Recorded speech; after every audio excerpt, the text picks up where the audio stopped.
Hello dear, welcome करता हूं जितने भी सेकेंड ईयर के डियर स्टूडेंट हैं। आपको मेंटल हेल्थ नर्सिंग जो कि आपका तीसरा पेपर होता है उसमें आपका लोग को स्वागत करते हैं। किसी भी स्टेट में सेम तीसरा पेपर होता है mental health and psychiatric nursing. देखिए, मेंटल हेल्थ में लोग फेल क्यों करते हैं मैं आपको आज हकीकत बता देता हूँ। क्योंकि मेंटल हेल्थ में जो वर्ड सब है थोड़ा सा अटपटा है। अब अटपटा है तो इस अटपटे को समझना चाहिए, दूर करना चाहिए। लेकिन स्टूडेंट क्या करते हैं कि इस अटपटे के लिए पढ़ाई ही इसको इग्नोर ही कर देते हैं। सोचते हैं कि चलो यार छोड़ो, देख लेंगे एग्ज़ाम के समय। हकीकत में बता रहा हूँ, जब मैं वीडियो डालता हूँ फर्स्ट ईयर में बिहेवियर साइंस और बायो साइंस में स्टूडेंट ज़्यादा फेल करता है। बिहेवियर साइंस को वैसे ही इग्नोर करेगा। मैंने वीडियो डाला बिहेवियर साइंस का, एकदम ख़त्म उसमें जो है फर्स्ट ईयर में रिस्पॉन्स रहा। ठीक है, उसी प्रकार से सेकेंड ईयर का मेंटल हेल्थ का हम डालते हैं तो यहाँ भी वही रहता है। यानी स्टूडेंट रुचि नहीं दिखाते हैं और जब क्रॉस लगता है, बैक हो जाते हैं, तब उनका इंटरेस्ट बढ़ जाता है कि कैसे करें, क्या करें। तो क्यों नहीं अभी से आप लोग थोड़ा मेहनत करते हैं, थोड़ा सा प्रयास करते हैं कि अच्छे से समझा जाए। बाकी इससे पहले मैं बहुत सारा रिवीजन का वीडियो डाल चुका हूँ 2022 से 23 के लिए। अगर अभी तक आपने नहीं देखा है किसी भी सब्जेक्ट का तो जाके रिवीजन वीडियो ज़रूर देखिए। और बाकी कंप्लीट जो पढ़ाई होता है वो भी हम करा चुके हैं प्ले लिस्ट में, तो वहाँ मिल जाएगा। बाकी कुछ छूटे हुए जो रिवीजन है 2 अप्रैल तक लास्ट हम चलाएंगे, उसके बाद बंद कर देंगे परमानेंटली। ओके, आज का पहला प्रश्न है मेंटल हेल्थ नर्सिंग के क्राइसिस संकट के बारे में। क्राइसिस को हम लोग संकट अवस्था, संकटावस्था कहते हैं। ठीक है, क्राइसिस एक भावनात्मक तनाव है। अब क्राइसिस एक भावनात्मक तनाव कैसे है? तो भावनात्मक तनाव कहने का मतलब है कि जिसमें व्यक्ति किसी कारण से भ्रम व तीव्र उद्वेग यानी एंजाइटी का अनुभव करता है। इसके अलावा व्यक्ति स्वयं को अत्यंत असहाय, भयभीत, क्रोधित व निराशा महसूस करता है। ठीक है, तो देखिए, क्राइसिस जो होता है, क्राइसिस मतलब होता है संकट। और संकट एक जो होता है ऐसा नहीं है, संकट एक भावनात्मक तनाव होता है। संकट अगर किसी को आता है तो व्यक्ति मेंटली रूप से परेशान होने लगता है। समझ रहे हैं बातें को मेरे? व्यक्ति जो है मेंटली रूप से, इमोशनली जो है स्ट्रेस में चला जाता है। वही जो है आपका क्राइसिस का सिचुएशन बनता है, जिसे व्यक्ति किसी कारण से भ्रम व तीव्र उद्वेग, एंजाइटी का अनुभव होता है। अब ऐसे कंडीशन में जब व्यक्ति इमोशनली तनाव की स्थिति में होता है तो व्यक्ति भ्रम में, ठीक है, भ्रम और एंजाइटी का अनुभव करता है। इसके अलावा वह स्वयं को अत्यंत असहाय महसूस करता है, भयभीत महसूस करता है, क्रोधित और निराशा महसूस करता है अपने आप को क्राइसिस के स्थिति में। ठीक है, और क्राइसिस क्या है? क्राइसिस एक भावनात्मक तनाव की स्थिति है, जिस स्थिति में व्यक्ति अपने आप को अत्यंत असहाय, भयभीत, क्रोधित, निराशा महसूस करता है। ठीक है, उसके अंदर भ्रम व एंजाइटी का भी अनुभव आ जाता है। ओके, आगे है, क्राइसिस की कंडीशन तब प्रारंभ होती है जब व्यक्ति विपत्ति से निपटने की कोपिंग मैकेनिज्म असफल हो जाती है। देखिए, विपत्ति कंडीशन तब आता है जब व्यक्ति सामने के सिचुएशन से जो निपटने का जो कंडीशन है उसमें व्यक्ति असफल हो जाता है। जैसे सामने कोई समस्या आया, ठीक है, सामने कोई समस्या आया, उस समस्या से व्यक्ति जो है लड़ने में असफल हो गया तो वह स्थिति में उससे जो है भावनात्मक तनाव में आ जाएगा और वह उसका कारण बनेगा क्राइसिस का, जिसमें व्यक्ति अत्यंत अपने आप को असहाय, भयभीत, डरा हुआ, क्रोधित व निराशा महसूस करने लगता है। ऐसा क्यों होता है? ऐसा तब होता है जब व्यक्ति के सामने कोई कंडीशनिंग, कोई चीज़, स्थिति, कुछ भी चीज़ें हो और उस चीज़ों से निपटने के लिए व्यक्ति असफल हो जाता है। तो उस स्थिति से निपटने के लिए असफल हो जाता है, वही जो है क्राइसिस का सिचुएशन आ जाता है। ठीक है, आपात स्थिति। समझ गए? चलिए, क्राइसिस एक अचानक घटित होने वाली घटना, नियोजित घटना है। क्राइसिस एक नियोजित घटना होती है जो अचानक घटेगा, आपको पता भी नहीं रहेगा, जो व्यक्ति में तीव्र डर व चुनौती, पार पाने की चुनौती उत्पन्न करती है, जिसका तुरंत निवारण आवश्यक है। अब व्यक्ति कोई भयभीत होता है, क्राइसिस होता है, तो क्राइसिस एक अचानक जो है घटित होने वाला नियोजित घटना है। ठीक है, जो व्यक्तियों में तीव्र डर, यानी व्यक्तियों में बहुत तेज़ी से डर उत्पन्न करता है। ठीक है, जिसका तुरंत निवारण होना बहुत आवश्यक होता है। तो यही जो है हमारा क्राइसिस होता है। क्राइसिस जब आता है तो व्यक्ति बहुत ज़्यादा डर जाता है, अपने आप को असहाय महसूस करने लगता है।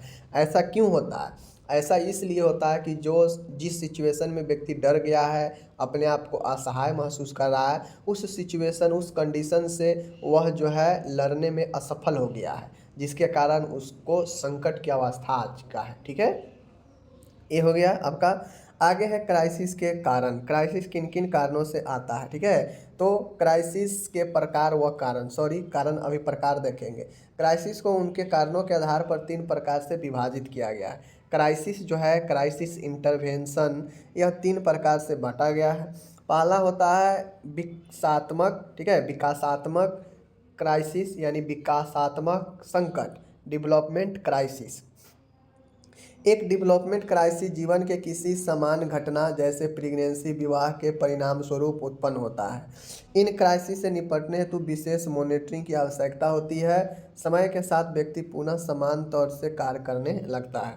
डेवलपमेंट क्राइसिस कहने का मतलब है कि इसमें काम के साथ, काम के विकास के साथ जो है यह संकट का विकास होता है। जैसे एक डेवलपमेंट क्राइसिस जीवन के किसी समान घटना जैसे प्रेगनेंसी, विवाह के परिणाम स्वरूप उत्पन्न होता है। जैसे अगर किसी को किसी को विवाह होना है, अब वो विवाह को लेकर काफ़ी ज़्यादा सेंसिटिव हो गया, काफ़ी ज़्यादा घबराने लगा। ठीक है, प्रेगनेंसी है, प्रेगनेंसी को लेकर काफ़ी ज़्यादा घबराने लगा कि कैसे होगा, क्या होगा महिला, ठीक है ना। तो ये सब व्यक्ति के अंदर एक डेवलपमेंट चरण, एक डेवलपमेंट कंडीशन में होता है, और इसीलिए यह जो होता है डेवलपमेंट क्राइसिस होता है। इससे निपटने हेतु विशेष मॉनिटरिंग की आवश्यकता है। जैसे अगर किसी को शादी होना हो और उसे शादी से काफ़ी ज़्यादा समस्या हो, शादी शब्द से, शादी विवाह से, तो उसको मॉनिटरिंग करना पड़ेगा आपको। ठीक है, उसी प्रकार से कोई प्रेगनेंसी महिला है, उसको काफ़ी ज़्यादा डर लग गया है प्रेगनेंसी के बारे में, आगे होने वाले इसके अंदर के चीज़ों के बारे में, तो उससे भी मॉनिटरिंग करने की आवश्यकता पड़ेगा आपको। इसी प्रकार से जो डेवलप के समय, जो विकास के समय चलता रहता है, और उस समय जो आपके संकट आएगा वह विकासात्मक संकट होगा। समय के साथ व्यक्ति पुनः समान तौर पर कार्य करने लगता है। अब जैसे मान के डिलीवरी हो गया तो डर खत्म, उसके अंदर का भय खत्म, तो वह नॉर्मल हो जाएगी। ठीक है, और डर ही और असहाय महसूस करना ही तो संकट होता है। एक ऐसा स्थिति में जहाँ पे व्यक्ति अपने आप को असहाय, डर महसूस करे, वही संकट की अवस्था है। समझ गए? जैसे विवाह है, विवाह को लेकर डर लग रहा है, लेकिन विवाह हो गया, सब कुछ नॉर्मल हो गया, तो व्यक्ति अपने आप को नॉर्मल महसूस करने लगेगा, फिर नॉर्मल हो जाता है। तो यही डेवलपमेंट क्राइसिस होता है, जो एक चीज़ें के साथ शुरू होता है और वह चीज़ें ख़त्म होने के बाद वह जो है व्यक्ति नॉर्मल हो जाता है। जैसे प्रेगनेंसी के साथ यह क्राइसिस शुरू होगा, लेकिन जैसे ही प्रेगनेंसी ख़त्म, यह क्राइसिस भी ख़त्म, नॉर्मल हो जाएगा। फिर व्यक्ति, विवाह होने वाला है तो विवाह को लेकर सोचते सोचते क्राइसिस हो जाना, लेकिन जैसे ही विवाह हो जाएगा, विवाह के लिए ये भी चीज़ें ख़त्म। ठीक है, चलिए, ये हो गया आपका डेवलपमेंट। दूसरा है सिचुएशनल क्राइसिस, स्थिति के अनुसार। यह सर्वाधिक कॉमन प्रकार के क्राइसिस है। क्राइसिस के मतलब संकट होता है, बात ध्यान में रखिएगा। सिचुएशनल मतलब होता है स्थिति जन्य संकट। ठीक है, स्थिति जन्य संकटा अवस्था, जैसी स्थिति वैसा संकट, यही होता है सिचुएशनल क्राइसिस। यह सर्वाधिक कॉमन प्रकार के क्राइसिस है जो किसी अनकॉमन सडन इवेंट के कारण होते हैं, जैसे बलात्कार व लैंगिक हिंसा, सड़क दुर्घटना से गंभीर चोट, ठीक है, अचानक किसी प्रिय की मृत्यु। सिचुएशनल का मतलब ही होता है कि स्थिति के अनुसार, जैसा स्थिति होगा वैसा जो है आपको यह क्राइसिस आता है। जैसे सड़क दुर्घटना हो गया तो परिवार वालों पर जो सड़क दुर्घटना हुआ और परिवार में पता चला, तो परिवार पर जो संकट आएगा वह सिचुएशनल संकट होगा। ठीक है, उसी प्रकार से अचानक घर, फैमिली, दोस्त में किसी के डेथ कर जाना, क्या हो जाएगा? सिचुएशनल क्राइसिस है, क्योंकि उस समय जो सिचुएशन होगा काफ़ी क्रिटिकल हो जाएगा। ठीक है, क्रिटिकल सिचुएशन मतलब क्राइसिस सिचुएशन, उसी से लेना देना है। ठीक है, अचानक किसी को रेप का या किसी को सेक्सुअल असॉल्ट का केस हो तो उसमें भी यह सिचुएशनल क्राइसिस बनता है। ठीक है, स्थिति के अनुसार जैसे किसी को रेप करके छोड़ देता है, किसी को जो है लैंगिक हिंसा करके कहीं पे छोड़ दिया, ठीक है, किसी को सड़क दुर्घटना करके कहीं पे छोड़ दिया, किसी को अचानक मृत्यु हो गया, ठीक है। तो इन सब कंडीशन में स्थिति उत्पन्न हो जाती है, संकट की स्थिति उत्पन्न हो जाती है, और ये सब स्थिति भयानक होता है, और यह सब जो होता है यह अचानक होने वाला होता है, यह अनकॉमन होता है, असामान्य होता है। यह क्राइसिस सामान्य है, कॉमन है, बट इसमें होने वाली जो घटना है वो अनकॉमन होता है, असामान्य होता है।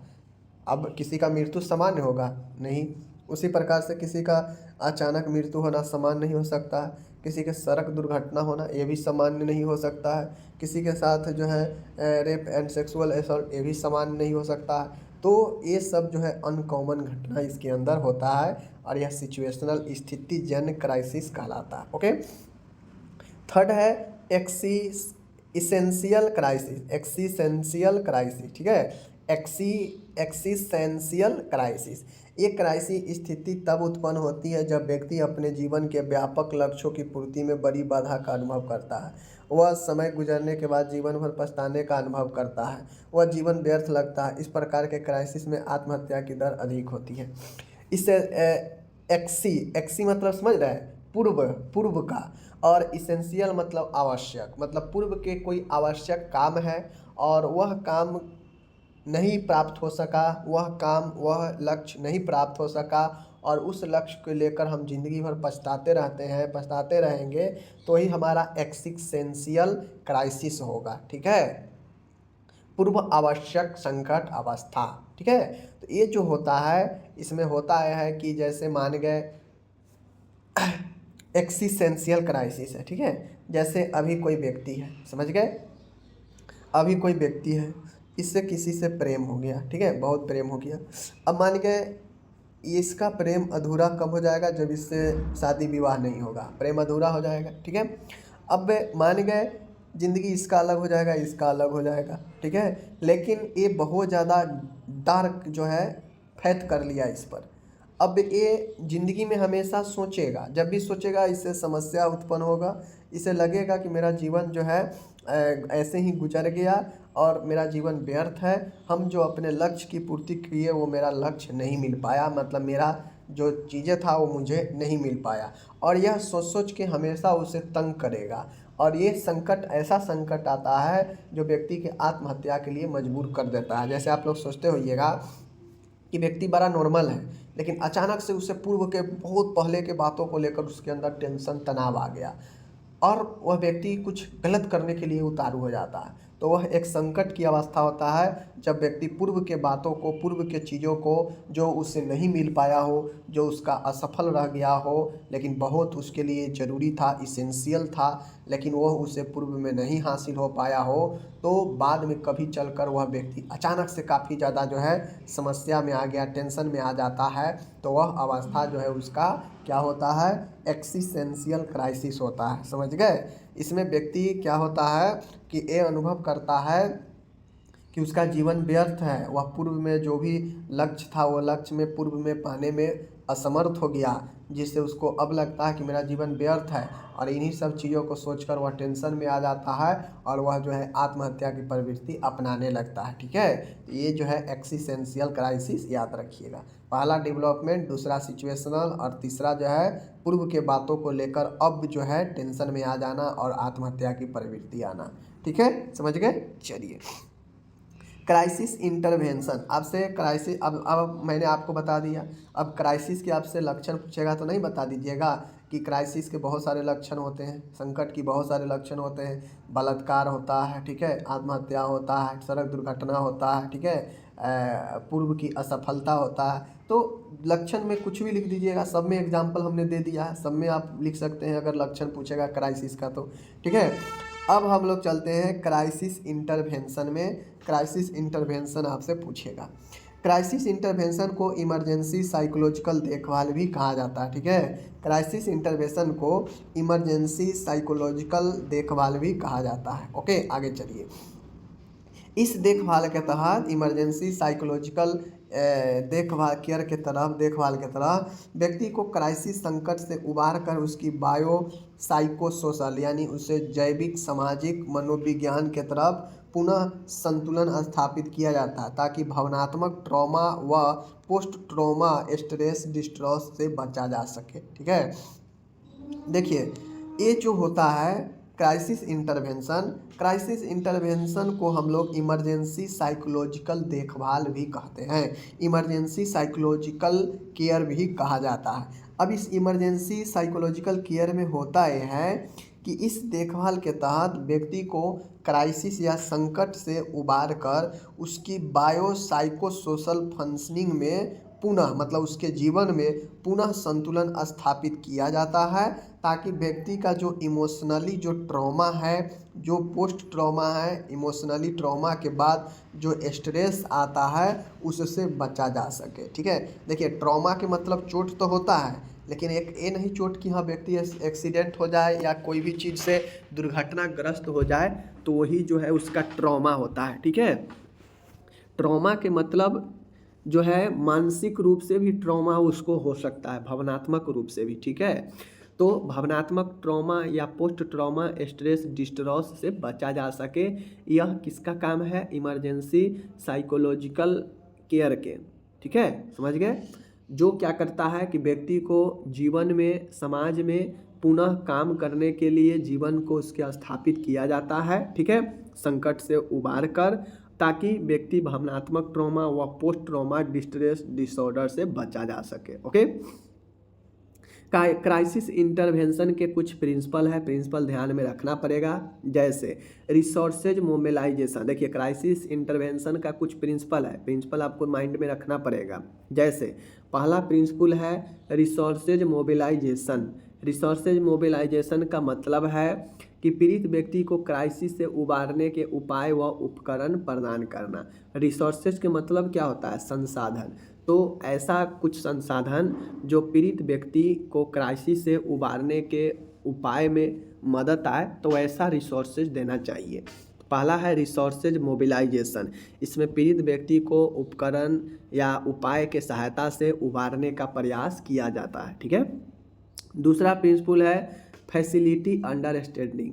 क्राइसिस घटना की वजह जानना समझना। ठीक है, फैसिलिटी अंडरस्टैंडिंग का मतलब होता है कि जो क्राइसिस है, जो घटना है, उसके वजहों का जानिए, उसे समझिए, इसीलिए इसे फैसिलिटेट अंडरस्टैंडिंग कहा जाता है कि घटना के बारे में समझे, जाने कि क्यों हुआ है यह घटना, एक क्राइसिस। ठीक है, यह प्रिंसिपल कहता है। आगे है काउंसलिंग किया जाता है प्रिंसिपल में। समस्या समाधान में विक्टिम की मदद करे। विक्टिम मतलब जो सामने वाला है उसको मदद करे एकदम, और वह जो है काउंसलिंग से पॉसिबल है। ठीक है, तो ये तीन चीज़ें प्रिंसिपल में याद रखिएगा। क्राइसिस इंटरवेंशन के प्रिंसिपल में रिसोर्सेज मोबिलाइजेशन, जिसमें व्यक्ति को कुछ ऐसे उपाय, ऐसे उपकरण प्रदान किए जाएंगे जो उसको क्राइसिस से उबारेगा।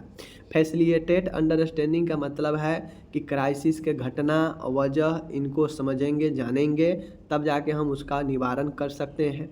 काउंसलिंग के जरिए हम जो समस्या है उसको समाधान में विक्टिम की मदद कर सकते हैं। तो ये तीन जो है प्रिंसिपल है, याद रखिएगा। आगे है आपका ACT model of crisis intervention. अब एक मॉडल आता है ACT model. ACT full form है। ACT एक मॉडल है जो क्राइसिस संकट के इंटरवेंशन करता है। ठीक है, A फॉर होता है assessment, C for crisis intervention, T for trauma treatment. ठीक है, आगे देखिए, तो ACT मॉडल है क्राइसिस इंटरवेंशन का। यह मॉडल के लिए आपको ACT ध्यान में रखना है। ACT का मतलब होता है असेसमेंट, C का मतलब होता है क्राइसिस इंटरवेंशन, T का मतलब होता है ट्रॉमा ट्रीटमेंट। ये तीन याद रखिएगा। असेसमेंट का मतलब है कि पीड़ित की ज़रूरतें पहचाने व इसके अनुसार रेफरल करें। असेसमेंट का मतलब ही होता है आकलन करना, और आकलन करने का मतलब होता है कि आप पीड़ित को पहचाने, ज़रूरत को पहचाने और इसके अनुसार रेफर करें आगे। ठीक है, तो पहला ए हो गया असेसमेंट। दूसरा है C crisis intervention. Crisis intervention के जितने भी उपाय हैं उस उपाय को वो अपनाएं। ठीक है, ट्रॉमा ट्रीटमेंट का मतलब है कि जैसे पोस्ट ट्रॉमा डिसऑर्डर है PTSD को रोकने के उपाय करें, ठीक है। और क्राइसिस इंटरवेंशन के ये 7 स्टेजेज है जो आप अपनाकर व्यक्ति को बचा सकते हैं क्राइसिस से, ठीक है। बाकी यह ACT याद रखें, असेसमेंट, क्राइसिस इंटरवेंशन और T फॉर ट्रॉमा ट्रीटमेंट, यह 3 तरीका है जिसे हम क्राइसिस के ACT मॉडल कहते हैं, ठीक है। असेसमेंट में पीड़ित को पहचाने, ज़रूरत पड़ने पर आगे रेफर करें। C फॉर क्राइसिस इंटरवेंशन के सारे उपाय को अपनाएंगे। T फॉर ट्रॉमा ट्रीटमेंट जो होता है पोस्ट ट्रॉमा डिसऑर्डर या पोस्ट ट्रॉमा डिसऑर्डर जो होता है इसके रोकने के उपाय करें। या आगे अब ये तो हो गया इंटरवेंशन। अब क्राइसिस इंटरवेंशन के अपना 7 स्टेजेज है, 7 मॉडल है, इसको आप लोग खुद से एक बार याद कर लीजिएगा, ठीक है। इसको जो है सातों को खुद से आप एक बार पढ़ लीजिएगा। इस प्रकार से 7 जो है नीचे से ऊपर की तरफ आपको बनाना पड़ेगा। 1 नंबर, 2 नंबर, 3, 4, 5, 6, 7 बनाना पड़ेगा। यह क्राइसिस रिजोल्यूशन का 7 स्टेप है। इन 7 स्टेप में जो है क्राइसिस को रिजॉल्व किया जाता है, सॉल्यूशन किया जाता है। ओके, चलिए आगे चले, ठीक है। तो आप लोग यहाँ पे 7 पॉइंट के नीचे से ऊपर की तरफ देख लीजिएगा, जैसे बना हुआ है बना दीजिएगा, ठीक है। आगे यहाँ पे इंग्लिश दिया गया है, आप लोग इंग्लिश वाले इंग्लिश में देख लीजिए। टोटल कंप्लीट इंग्लिश दिया गया है, टेंशन लेने की ज़रूरत नहीं है, ठीक है। आगे चलिए, आगे यहाँ पे चाहे तो आप स्क्रीनशॉट ले सकते हैं, क्योंकि हम पहले सब पढ़ा चुके हैं, इसलिए PDF हम नहीं दे रहे हैं, समझ गए। जो लोग को PDF चाहिए आप प्लेलिस्ट में जाइए, ये सारे चीज़ को पढ़ाया गया है, वहाँ से आप लोग PDF डाउनलोड कर सकते हैं, ठीक है। चलिए, अब यहाँ पे फिर भी मैंने आपको दे रहे हैं टाइम, ताकि आप स्क्रीनशॉट ले सकें। ओके, चलिए आगे हम लोग यहाँ पे अब देखिए, अब हम आगे चलते हैं नए क्वेश्चन की तरफ। नए क्वेश्चन है यहाँ पे मेरा बाइपोलर डिसऑर्डर के बारे में, ठीक है। बाइपोलर डिसऑर्डर क्या होता है और यहाँ पे हमें डिटेल से समझना है, ठीक है। बाइपोलर डिसऑर्डर 5 नंबर में, 10 नंबर में आपके एग्जाम में पूछा जा सकता है, ठीक है। चलिए यहाँ पे देख लीजिए, देखिए बाइपोलर डिसऑर्डर एक मूड डिसऑर्डर बीमारी है, ठीक है, मतलब मानसिक बीमारी ही है।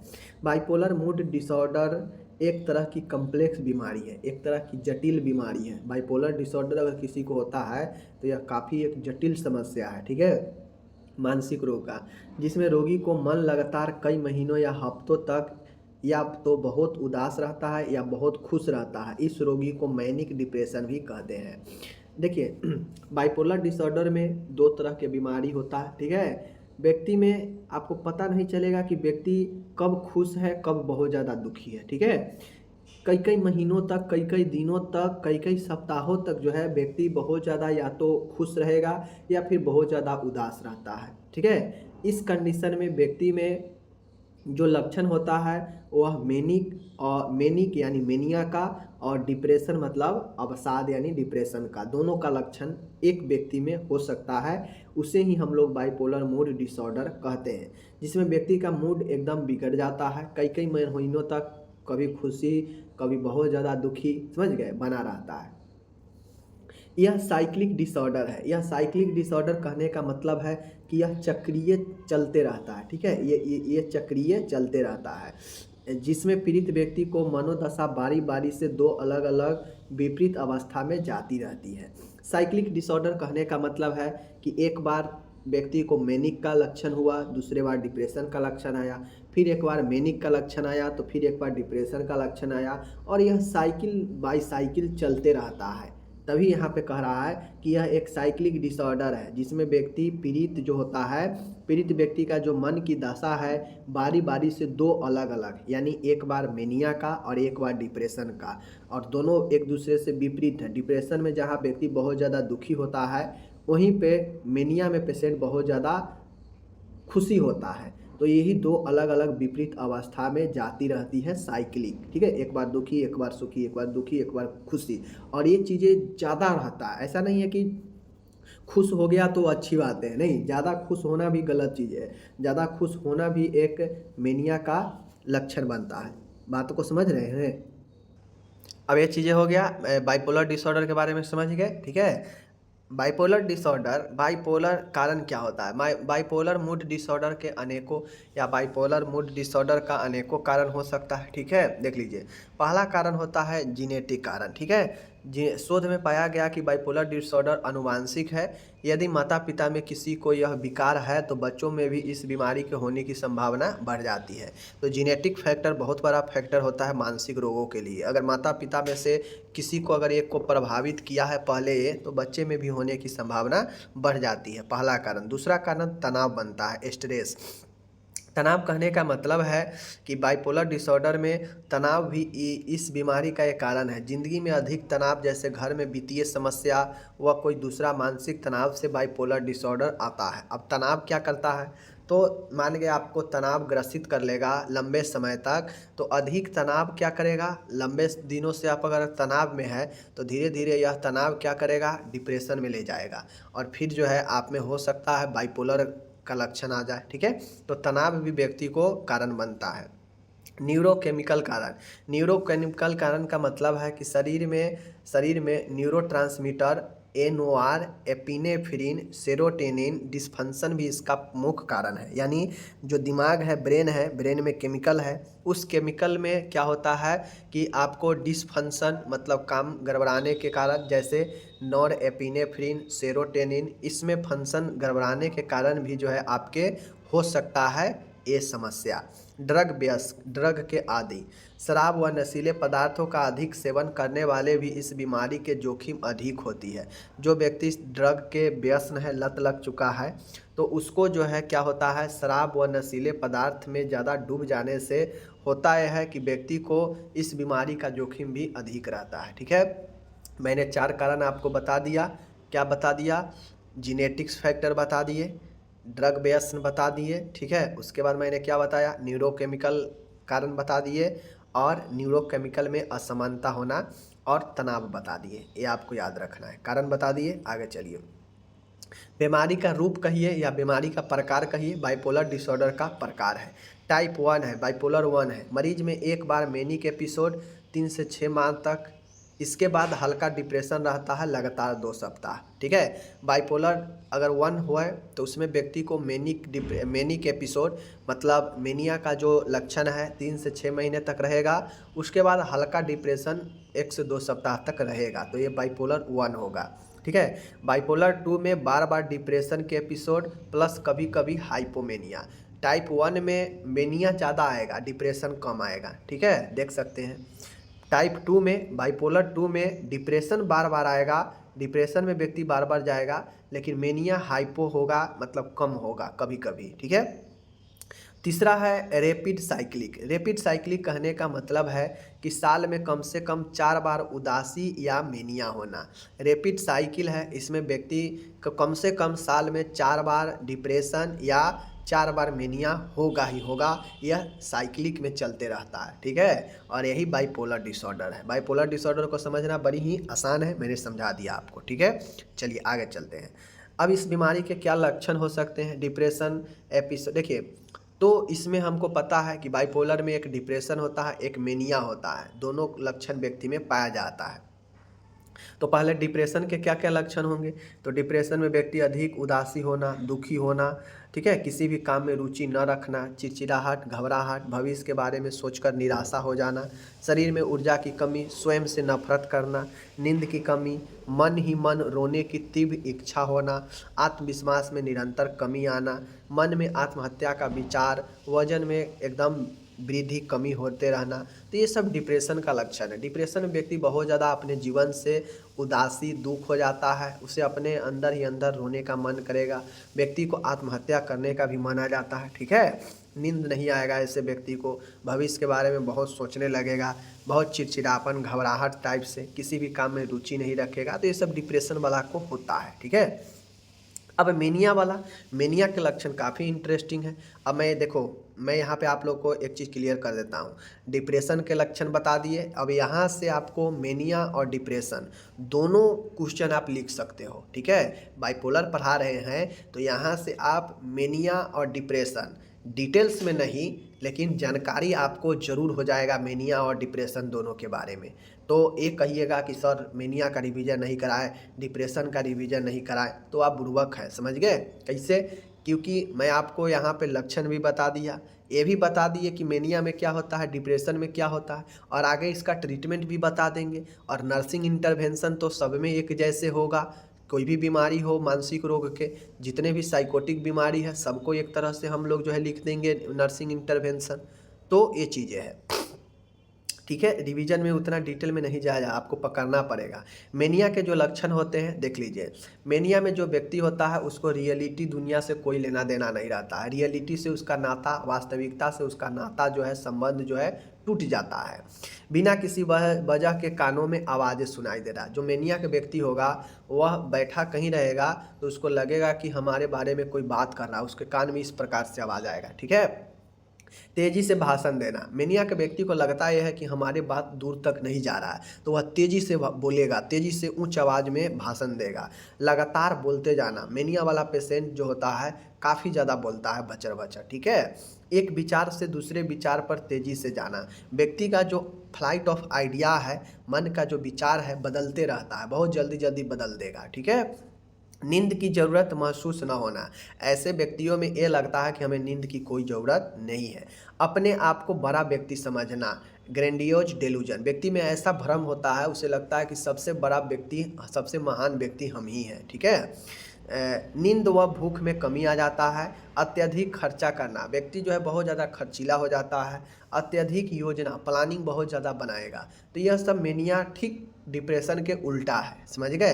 व्यक्ति बहुत ज़्यादा हंसेगा, बहुत ज़्यादा कहावत कहेगा, ठीक है। अपने आप में जो है सिमट के जो है व्यक्ति नहीं रहता है, यहाँ पे दूसरों से काफ़ी बातचीत करना, ठीक है, ये सब चीज़ें ज़्यादा रहता है मेनिया में।